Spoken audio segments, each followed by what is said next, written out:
Throwback to the 10th of April 2022. Good morning, everyone. It is now 5 minutes past 10, and I have arrived outside of Chorleywood Station. So I've arrived at my first destination, although this actually opens at 12. I thought it was some kind of like landmark. I didn't realize it was a pub, but if you guys are a late wake up and you need some food, then here you go. So this is the pink pond. So I just took a photo with the pink pond, and I want to tell you guys a story because as I was at the starting point of the Chorleywood Common, I asked a passerby how long it would take to walk around the common, and they told me that it's like a 45-minute walk. And I was asking them which part of the park is the prettiest, and they told me, oh, there's a pink pond here, and that was the one that I showed you. And then she was really nice. She was like, oh, I can take you there if you want. I'm walking there. And then so we were talking as we were walking, and I realized she has lots of connections with the music industry because she was asking me what I was studying, and then I gave her my YouTube channel, and I was like, maybe you can help me get into the music industry. So she was really nice. We exchanged numbers and emails. So who knows? I might actually be able to get into the music industry. I mean, we'll see. As I am editing this, I actually got a job as an academic administrator, singing teacher, and piano teacher. There's a little photo taking spot here.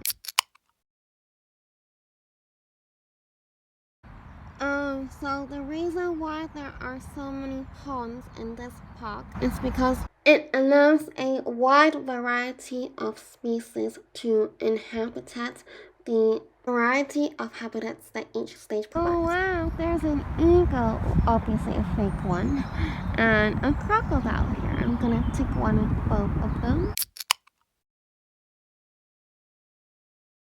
Actually, I feel like this place would be a good place to fly my drone because with my tripod, I wasn't able to take a photo with the pond, so I'm gonna take a photo with my drone now. And in this drone clip, I will be telling you about the history of this Chorley Common. So in June 1816, the manor of Rickmansworth was put up for sale. The advertisement for the sale stated that the manor included the lord's interest in an extensive and valuable common called Chorleywood Common. So it was originally called Chorleywood Common, and the manor was purchased by John Saunders Gilliant, who thus gained the ownership of the common.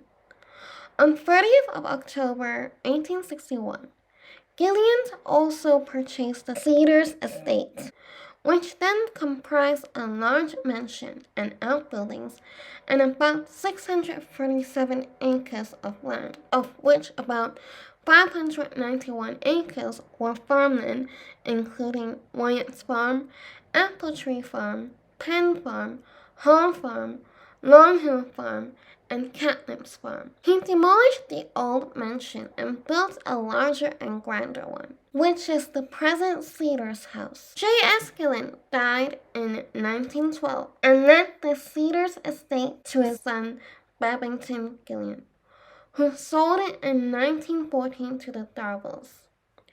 In 1917, Sir James Henley Batty bought the Cedars estate from the Darvilles for £40,000, and with it acquired the lordship of the manor and the common.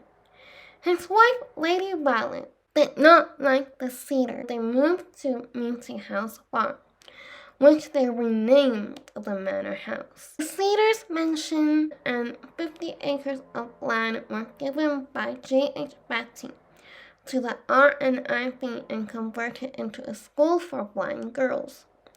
The rest of the estate, which was 600 acres, was sold to the Metropolitan Railway Country Estate, who began the development of Chorleywood.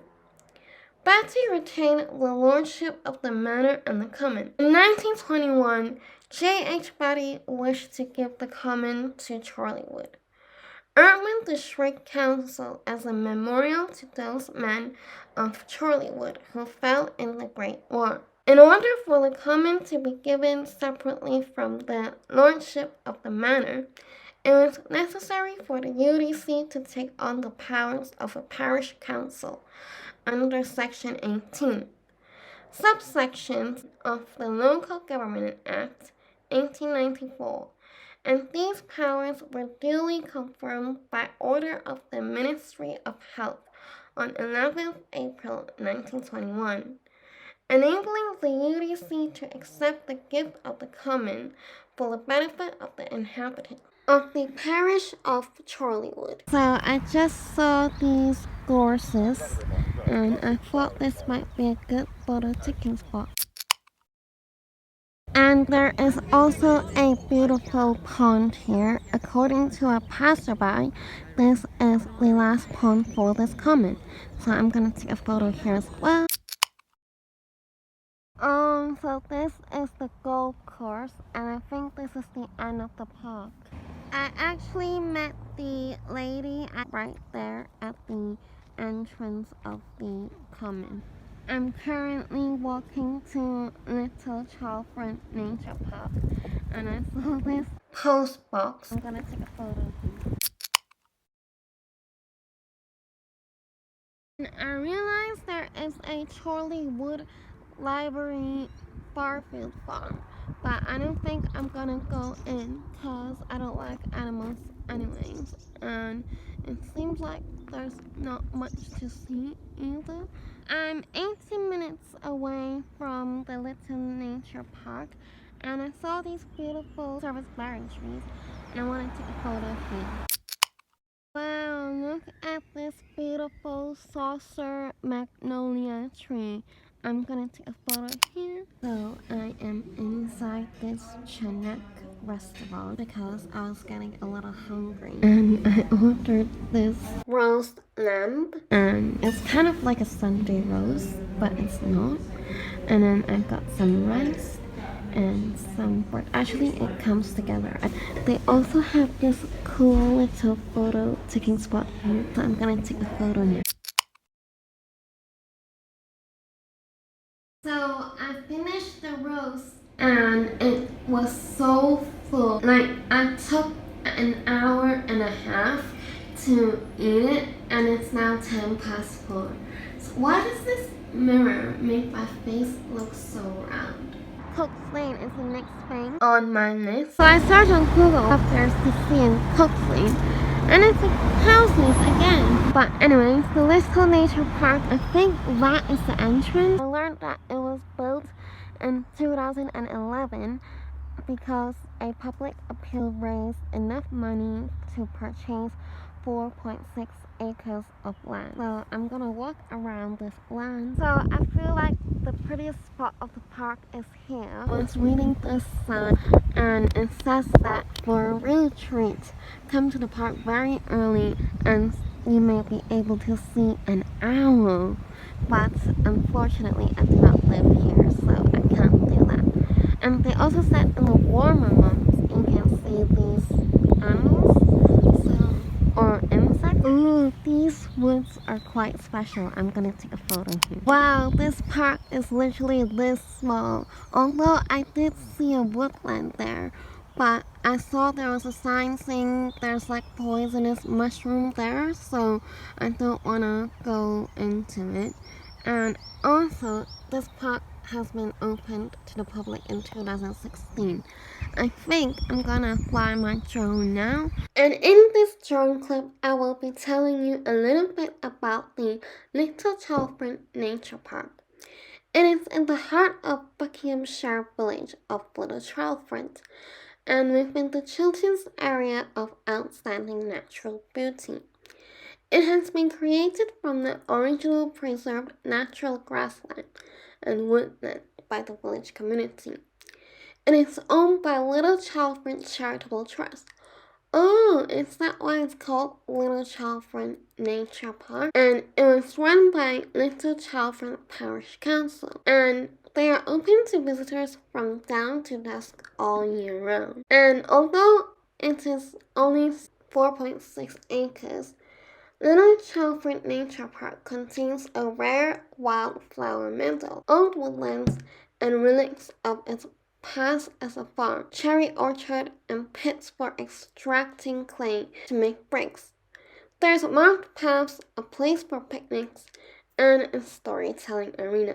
Oh, I think that's why later on in this vlog you will see me take a picture with, because I saw some like wooden chairs. There's like a sculpture in the middle and I thought it was quite cool. But I didn't know that was a storytelling arena. But yeah, you'll see it later on. And as well as being a tranquil oasis in which to relax and contemplate. It's also an excellent place for children of all ages to learn about the natural world. And now here is a little history of Little Chalfont. So it is a 20th century creation triggered by the coming of the Metropolitan Railway. A station called Chalfont Road was opened in 1889 at the northernmost point of Chalfont St. Giles parish, where the parishes of Amersham, Chanak, and Chalfont St. Giles met. At that time, the area was remote from the centers of the villages and towns, and consisted of isolated farms and cottages, and did not have a specific name. The coming of the railway eventually brought local housing development, and a community developed around the station, which was renamed to Chalfont and Latimer Station in 1915. I was gonna say, because there isn't a Chalfont Road station on the tube map now, so it's actually been renamed to Chalfont and Latimer Station. I just saw this cute little mushroom. I'm gonna take a photo here. Oh, so this is the Amersham Common Village Hall. So I saw this beautiful plums, cherries, and allies tree here, and I thought I have to take a photo of them. Wow, look at this Japanese cherry tree. I'm gonna take a photo here as well. Wow, look at this hill. Does anyone know what this hill is called? I'm gonna take a photo here. Oh, so this is Amersham War Memorial Garden. What? It's literally this small? I walked an hour here, bro. But oh, that's the St. Mary's Church. Okay, I feel like I'm gonna fly my drone here. And in this drone clip, I will be telling you a little history about Amersham. Amersham dates back to pre-Anglo-Saxon times, meaning it has a rich history and plenty of interesting facts. The town has a hub of religion descent in the 1500s during the rule of King Henry VII, and it was never shy of controversy. It was also the first stop out of London on the route to Birmingham, and has many coaching inns over the years, providing a room for weary travelers. Before Henry VII split from the Catholic Church and set up the Church of England, 7 Amersham dissenters were burned at the stake for criticizing Catholicism and supporting a reform of Christianity. There were 6 men and 1 woman: William Talsworth, John Scrivener, Thomas Bernard, James Morton, Robert Rape, Thomas Holmes, and Joanne Norman. A memorial was erected for them in 1931, and it includes the line, "They died for the principles of religious liberty, for the right to read and interpret the Holy Scriptures, and to worship God according to their consciousness as revealed through God's holy word." And from 1625, Amersham sent 2 MPs to the House of Commons, meaning it was considered as a rotten borough. These were areas that had a very small electorate, which would lead to the MP having an unrepresentative amount of influence in the affairs of the state given the number of people they represented. However, this was all changed with the Reform Act in 1932, which redistributed the power across the UK. And I always wanted to know why Amersham is called Amersham, so I found out that it was derived from the Old English name called Elmond's Village. So was Amersham used to be like a little village? If any of you guys know, then let me know down in the comment section below. And it records late back to pre-Anglo-Saxon times, when it was known as Agmodisham. Oh, so that was the original name, Agmodisham. I think it's way cooler than Amersham. Also a ship there. I wonder what it's doing there. Wow, look at these poets' Narcissus flowers and this silver bowl. I want to take a photo here. Oh wow, there's a Albert Ball's SE-5A airplane here. Oh, and there's a cemetery there, and I think that part is actually the rectory hill. Oh, and these are all just cemeteries, so I think I'm gonna go now. Oh, and this park is connected to the St. Mary's Church. I want to see if it's open or not. Oh, I think there's a mass going on. Oh, so this is the old town hall. According to Google Maps, this area is cute little pigs, but I can't see any pigs here, so I'm gonna go to the last destination of the day. I think this Charlotte Lake used to be a huge lake, but for some reason now it only has one little lane left. But I better go now. Probably get back to Amersham underground. It actually takes half an hour to walk there, and the time now is like 7:05. So I should head, because the sunset time is 7:44 p.m. today. So I'm glad I finished all my destinations. If you enjoyed this vlog, don't forget to subscribe, like, share it with your friends, and comment down below to let me know if you actually ended up going to any of these places because of our vlog. And I'll see you all with another traveling vlog or music related video.